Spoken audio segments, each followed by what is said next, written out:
Nós sabemos que a comunicação é um amplo campo de conhecimento. Possui suas ferramentas que nós utilizamos diariamente para a reprodução das nossas vidas, nosso trabalho, nossa interação com os outros. E algo que podemos não pensar com muita frequência é sobre uma comunicação específica para cada público e o quanto esse campo tem se transformado ao longo do tempo.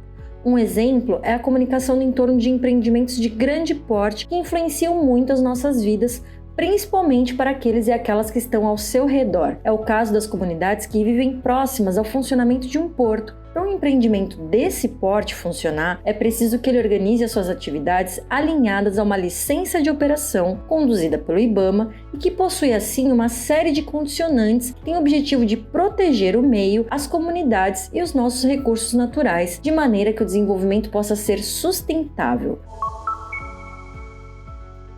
Agora, por que o porto deve ter uma comunicação específica? Os profissionais que atuam nesse campo devem se comunicar tanto com os colaboradores da área de operação, como com os públicos, as comunidades que vivem no entorno, de modo que todos possam acompanhar a influência do empreendimento no território. Para falar um pouco sobre esse assunto, a gente convidou a gestora ambiental Juliene Gomes Gonzaga, que desde 2021 atua no projeto de educação ambiental do Porto do Rio Grande, lá no Rio Grande do Sul, o PROEA. É ela que vai explicar um pouco sobre o assunto. Eu sou a Raquel Hidalgo, do Instituto Ecoar, e acompanhamos a gestora ambiental Juliene a partir de agora.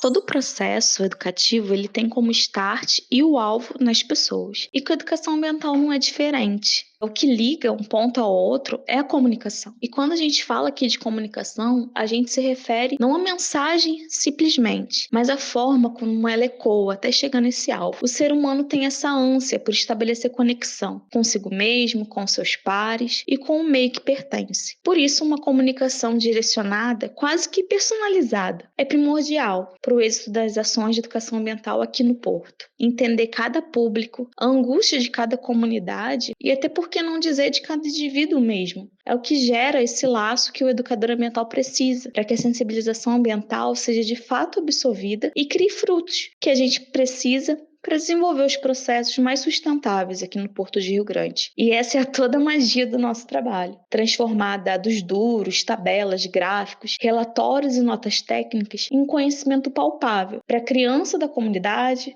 para o portuário da beira do cais e até para o funcionário administrativo. Sensibilização ambiental é um conceito que defende que a informação, a aproximação e a familiaridade com os temas ambientais possam gerar sentimentos de pertencimento, lembrar as pessoas que o meio ambiente tem relação direta com a nossa sobrevivência e a importância de não se ausentar de processos decisórios no que diz respeito à reprodução da nossa vida na Terra. Como isso pode ser feito em áreas de influência portuária? Juliene nos dá alguns exemplos.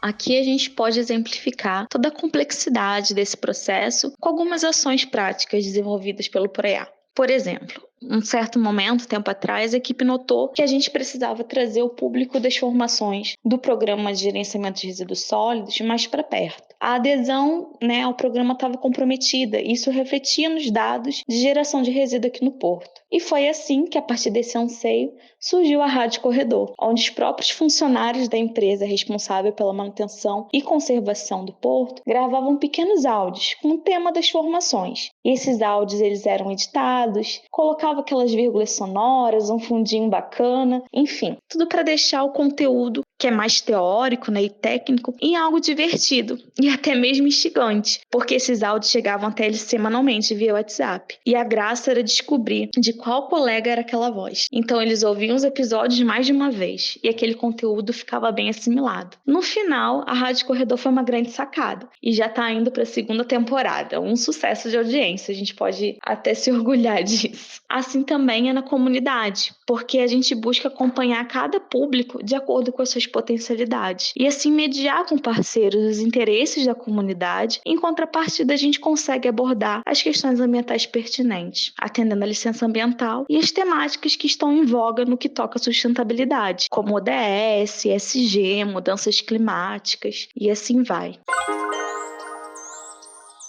A Rádio Corredor foi um projeto realizado pelo PROEA para aproximar colaboradores de procedimentos qualificados sobre a destinação correta dos resíduos e outros processos sustentáveis no ambiente de trabalho. Aqui nas redes do Instituto Ecoar, a gente já falou diversas vezes sobre as oportunidades que são facilitadas pelo paradigma da educomunicação. E esse é mais um ótimo exemplo. Interagindo, produzindo, pesquisando para criar um canal de comunicação, os colaboradores do Porto puderam falar sobre suas práticas e aprender novos processos com os educadores ambientais que dirigem esse programa. Quando a gente fala em educomunicação, a gente deve sempre sublinhar a questão da experiência, ou seja, do público se tornar protagonista nesses processos comunicativos. E existem diversas linhas da educomunicação que criam espaços de reflexão com a imagem, com o jogo de interação, audiovisual, que são grandes possibilidades. Juliane comenta pra gente sobre essa diversidade de opções que são desenvolvidas lá no projeto do Porto.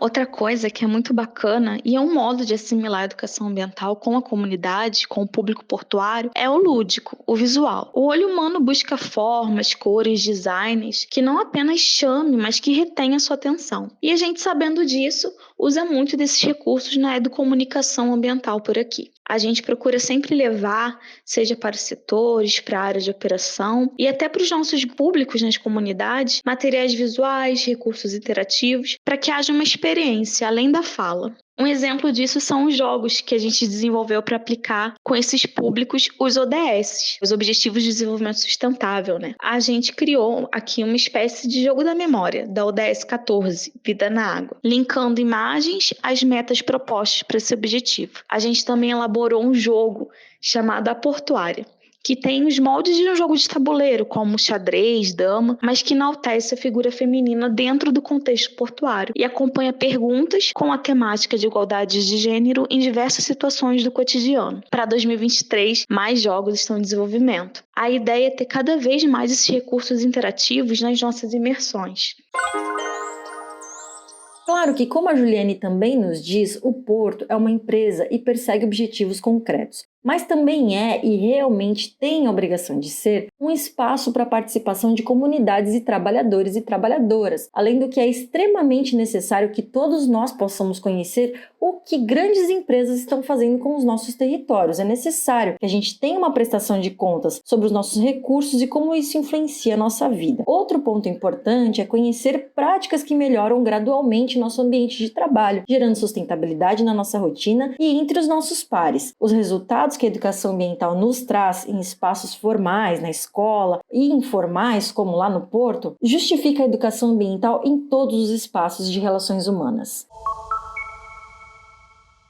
E claro, o resultado disso tudo é uma educação ambiental mais efetiva, sabe? Ter o retorno da comunidade. Digo no sentido de voltar numa visita e saber da criança que em casa já se separa o reciclável do não reciclável. Voltar no grupo de artesãs e ter o feedback de que amaram a última atividade. Saber que aquele outro grupo de mulheres que acompanhamos como pequenos empreendedores já estão se organizando para fazer uma feira independente. Enfim, são alguns dos frutinhos que a gente tem colhido com esse trabalho. Eu não diria de formiguinha, mas de abelhinha, né? Porque afinal a gente vai polinizando cada flor de consciência ambiental para colher o mel da mudança, para uma mentalidade mais sustentável e ecossistêmica.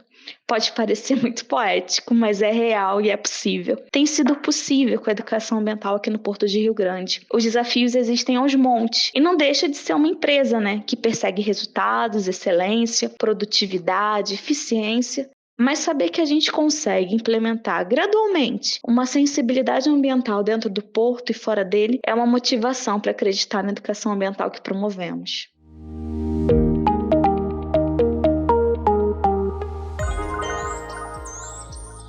O projeto de educação ambiental do Porto do Rio Grande é um dos projetos que fazem parte aqui do nosso Instituto Ecoar. O principal engajamento do Instituto é promover programas que visam a criação de sociedades sustentáveis. E estamos também lá no Porto do Rio Grande, desenvolvendo junto com esses profissionais, como a Juliane, uma comunicação solidária, democrática e de qualidade. Grandes empreendimentos precisam ser acompanhados por todos nós, afinal é da nossa casa que a gente está falando. Hoje nós falamos mais de forma positiva sobre esse tema, até mesmo porque existe por lá um trabalho de EA efetivo. Entretanto, nem sempre isso ocorre e quando não há uma preocupação sobre o assunto, as consequências podem ser gravíssimas. No próximo episódio, a gente vai falar exatamente sobre isso, sobre em que devemos ficar de olho quando o assunto é o uso dos nossos territórios. Continuem por aqui. Um grande abraço e até a próxima!